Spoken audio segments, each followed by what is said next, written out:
అందరికీ నమస్కారం.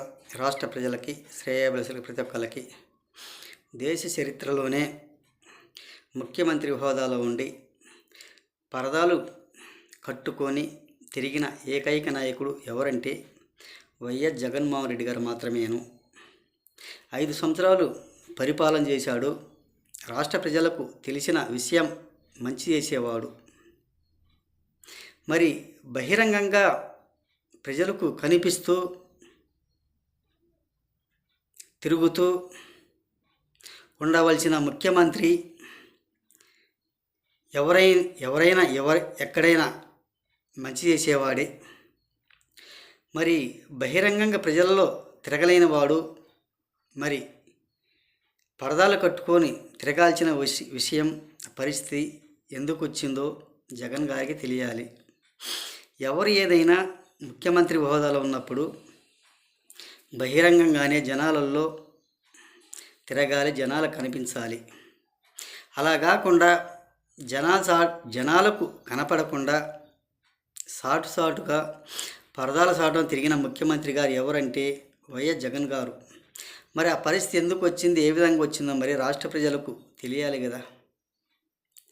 మరి ఎందుకు కట్టుకొని తిరిగాడు, ఏం పని కట్టుకొని తిరిగాడు, అది జగన్ గారికి తెలియాలి. మరి 11 సీట్లు ఎందుకు వచ్చాయో, ఏం పనికి వచ్చాయో అది జగన్ గారికి తెలియాలి. రాష్ట్రానికి ఏం చేశాడో, ఏం చేయలేదో, చేసింటే వచ్చేటి ఏమో, చేయకపోబట్టే కదా అని అనుకోవాలి వైఎస్ జగన్మోహన్ రెడ్డి గారు.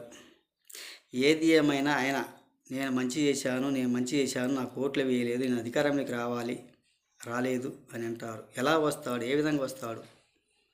పరదాలు కట్టుకొని సీఎం అంటే నేనేను. దేశ చరిత్రలో కూడా ఎవరు కూడా పరదాలు కట్టుకున్న వాళ్ళు లేరు, పరదాలు చాటం తిరిగిన వాళ్ళు లేరు.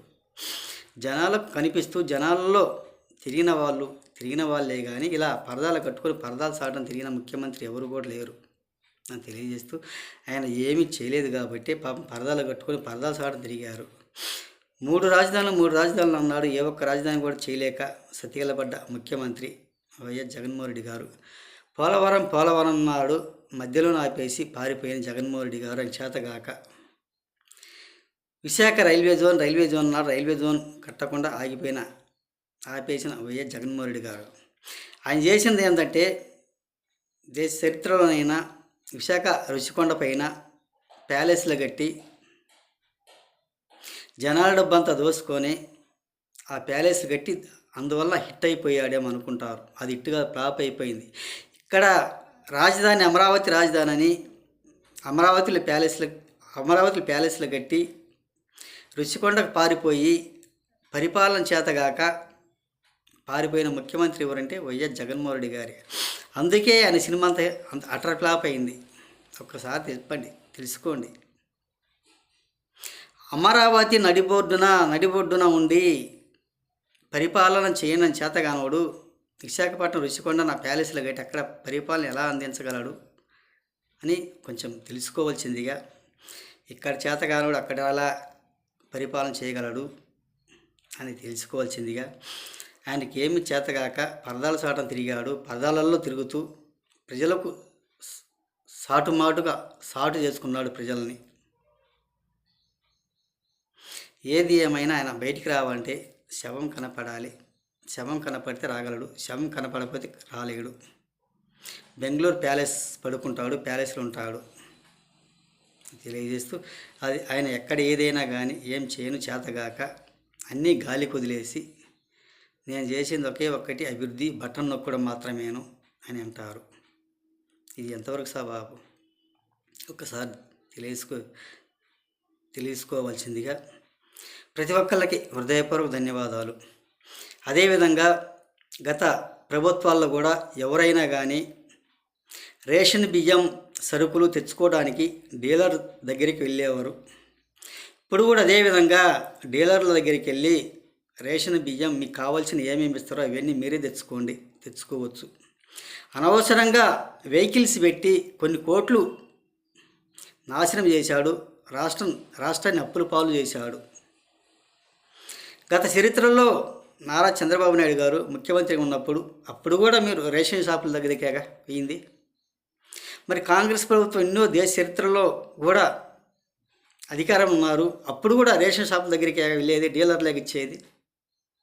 అదే పని చెయ్యండి. అనవసరంగా వెహికల్స్ పెట్టి బియ్యం కూడా సర్వనాశనం చేసి దళారులు దాచుకున్నారు, ఇతర దేశాలకు తరలించారు. అలా చేసిన పరిపాలన వైఎస్ జగన్ గారు 5 సంవత్సరాల పరిపాలన. కనుక ఎవరైనా కానీ మన పనులు మనం చేసుకోవాలి. మీకు అవసరమైన టైంలోనే వెళ్ళండి, డీలర్ దగ్గరికి తెచ్చుకోండి కార్డు ఉన్నవాళ్ళు అని తెలియజేస్తూ, అదే ప్రకారంగా నడవండి, అదే ప్రకారంగా చెయ్యండి అని తెలియజేస్తూ, మరి రేపు 1వ తేదీ నుంచి ప్రారంభం అవుతుందేమో, 15వ తేదీ వరకు ప్రతిసారి అదే ప్రకారంగా జరుగుతుంటుంది రేషన్ ఇచ్చేటప్పుడల్లా అని తెలియజేస్తూ, రాష్ట్ర ప్రజలకి, శ్రేయోభిలాషులు ప్రతి ఒక్కళ్ళకి హృదయపూర్వక ధన్యవాదాలు.